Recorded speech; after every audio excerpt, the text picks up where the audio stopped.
Hello,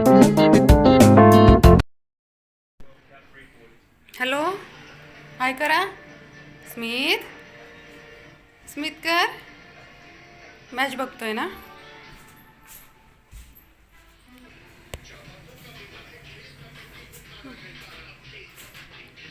स्मित बसलाय match बघत. तर मी बाथरूम घासायचं आहे मला.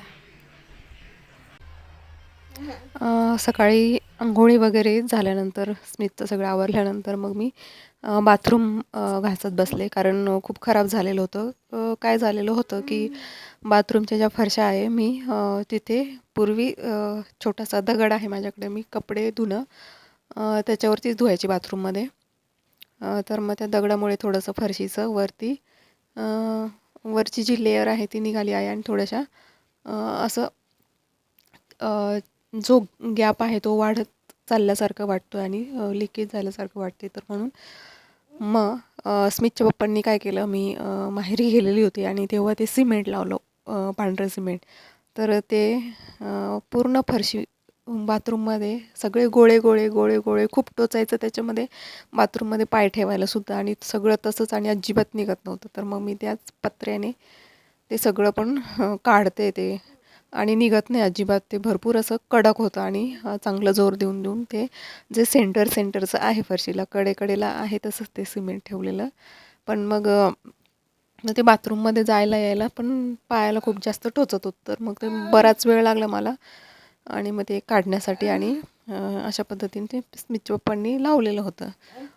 तर मग बाजूला भिंतींना पण लावलेलं आहे. आणि मग स्मित पण पाय ठेवायला आतमध्ये त्याला ते टोचायचं नाही म्हणायचं बाथरूममध्ये.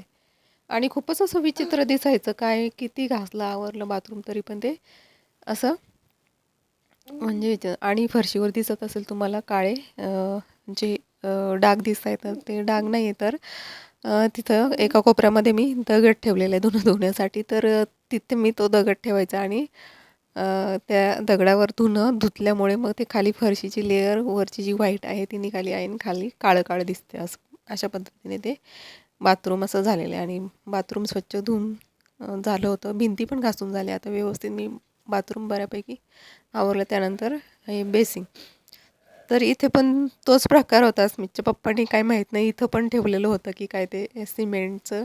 तर या बेसिंगमध्ये पण सगळीकडे ते गोळे गोळे पडलेले सिमेंटचे आणि पूर्णपणे घट्ट चिकटून बसलेले. तर मग मी त्याचं पण अगोदर पत्र्याने सगळं खरडून घेतलं, काढलं ते चांगलं त्याचं, आणि मग आता ते पण साफ करून घेते. नाही तर ते पण तसंच प्रकार झालेला, ते पण विचित्र दिसत होतं. बघा, बारीक सारीक जेवढं काही दिसतंय मी ते असं, हे पत्रा आहे तो माझ्या हातामध्ये, आणि त्या पत्र्याने काढते.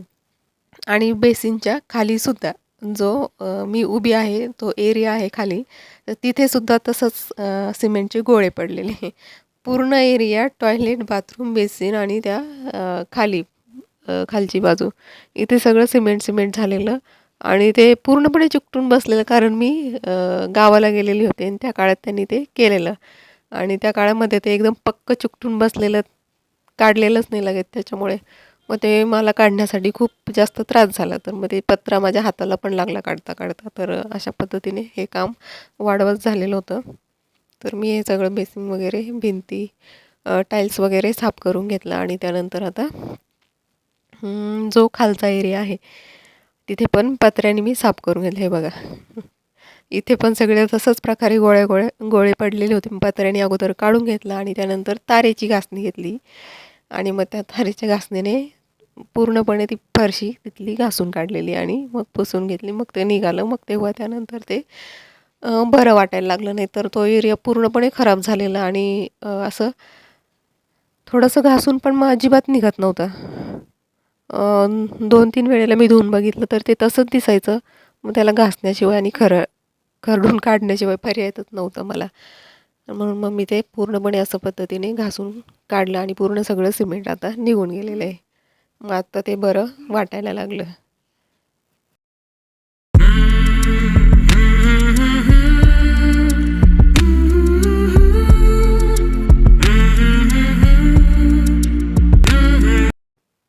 आणि मी हे आवरत होते तोपर्यंतच मी छानपैकी बाहेर गॅलरीमध्ये खेळत होता.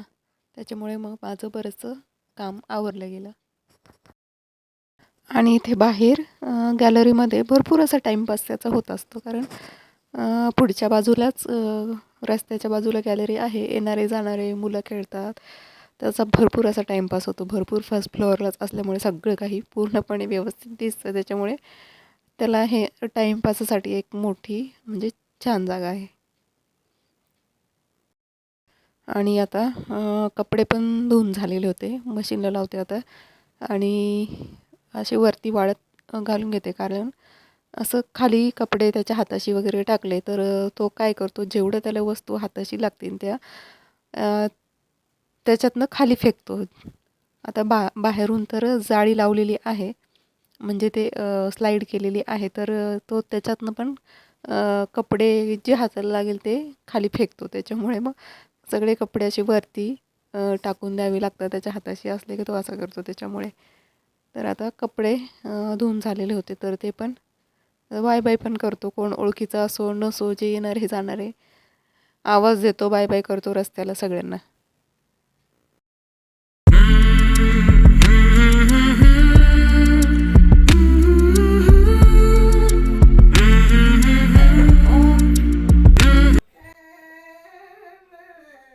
आणि मी पालकाची भाजी केलेली होती आज. स्मितला पण तीच भाजी होती पालकाची, कारण फिक्की होती, जास्त तिखट नाही आणि मसाला बिसाला नाही.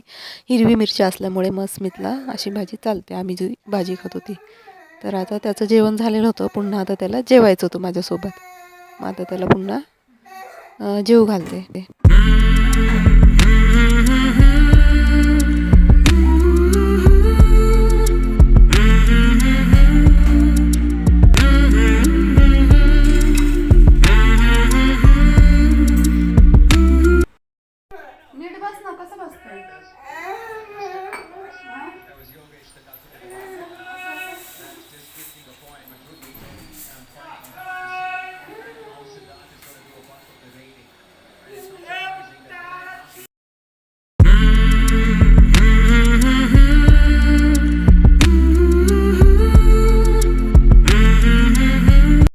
आता थोडा वेळ टी व्ही बघता बघता असंच थोडंसं जेवण करतो. आणि जेव्हा कधी रश्श्याची भाजी असते तर स्मितलाही कुस्करून पोळी चुरून बारीक करून भाजीसोबत खाल्लेली त्याला आवडते. तसंच मलाही आवडते. जेव्हा कधी रश्श्याची भाजी असेल तर तेव्हा मी अशाच पद्धतीने पोळी कुस्करून घेते आणि भाजीसोबत खात असते, त्याच्यामध्ये भाजी टाकून. तर स्मितला पण तीच सवय, स्मितला पण तसंच लागतं.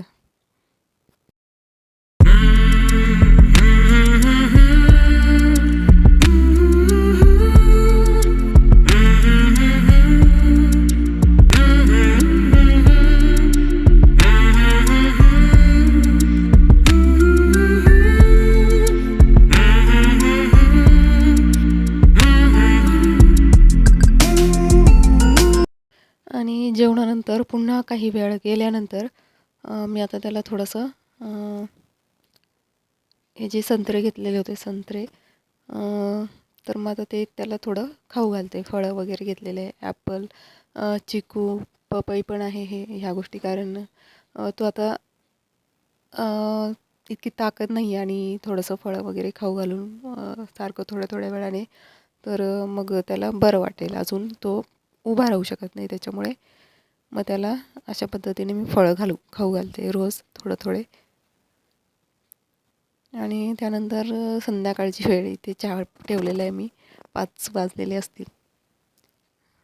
तर त्या वेळेला आता मी चहा ठेवलेला आणि एका बाजूला स्वयंपाकाची पण तयारी करते. थोडा वेळ डाळ भिजत घालते, भाजीची तयारी करते. आता आज मी घेवड्याची भाजी, श्रावणी घेवडा जो असतो त्याची भाजी करणार आहे, कांदा थोडासा घालून.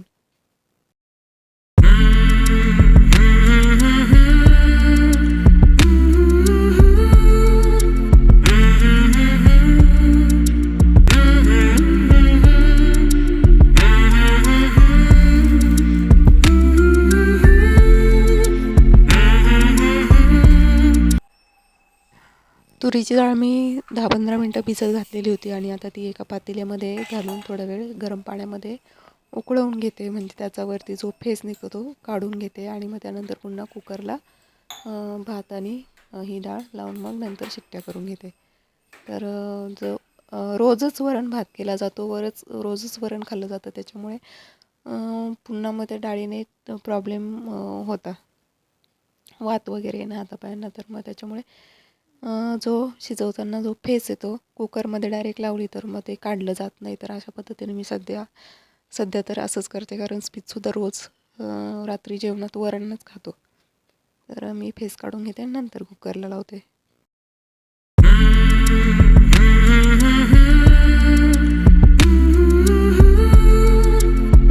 तर तुम्हाला कसे वाटतात माझे व्हिडिओ बघायला मला कॉमेंट सेक्शनमध्ये नक्की कळवा, कॉमेंट नक्की करा. आणि माझ्या चॅनलला सबस्क्राईब करायला अजिबात विसरू नका. आणि रोज अशाच पद्धतीने मी तुमच्यासमोर व्हिडिओ घेऊन येत जाईन. काय करतो स्मित? चल बाळा. स्मितला अजून उभंच राहता येत नाही. चल उतर खाली. चला. कमरेपासून खाली अजून भार त्याला झेपवतच नाही आहे. उभं राहता येत नाही, कसं तरी पकडून उभा राहतो. नाहीतर इतके वेळा झोपेतनं उठल्या खाली उतरून तिकडे येतो. हो ना? चल उतर बाळा. उतर बरं. उतर खाली उतर.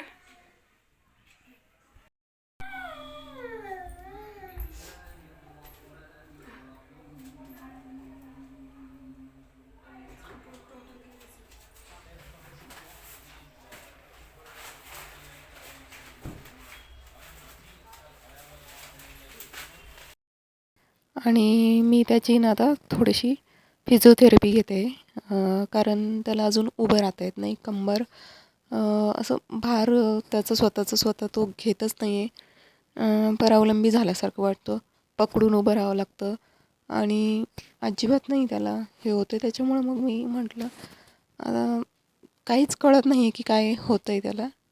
म्हणजे एवढे दिवस तो आजारी होता आणि एका स्थितीमध्ये तो झोपूनच होता. त्याच्यामुळे बहुतेक त्याच्या नसा वगैरे किंवा मग काय झालं असेल माहीत नाही. तर मी त्याचं थोडंसं आता काही दिवस थेरपी घेते. तो अजिबात करू देत नाही. ताठ पाय करून ठेवतो, अजिबात वळवत नाही. आता बळजबरी मी घेण्याचा प्रयत्न करते, तर तो रडतो, चिडतो, चिडचिड करतो आहे. त्याला ते नको आहे. पण थोडं घ्यावंच लागेल, कारण नाही तर मग प्रॉब्लेम पुढचे वाढायला नको. कारण किती दिवस तर तो चालतच नव्हता आणि आता तो चालतो आहे तर पुन्हा ते प्रॉब्लेम व्हायला नको. म्हणून मग मी आता ते थोडीशी कमरेचे पायाचे व्यायाम म्हणजे फिजिओथेरपी त्याची सुरू केली आहे थोडा वेळ.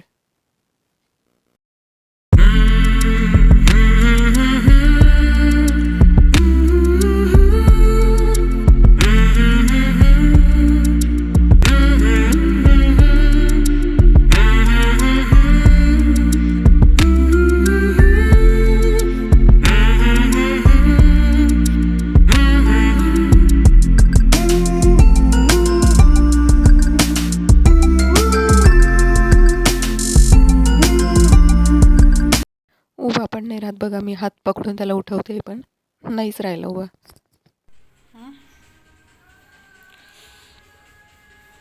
आता थोडंसं निळसर झालं आहे.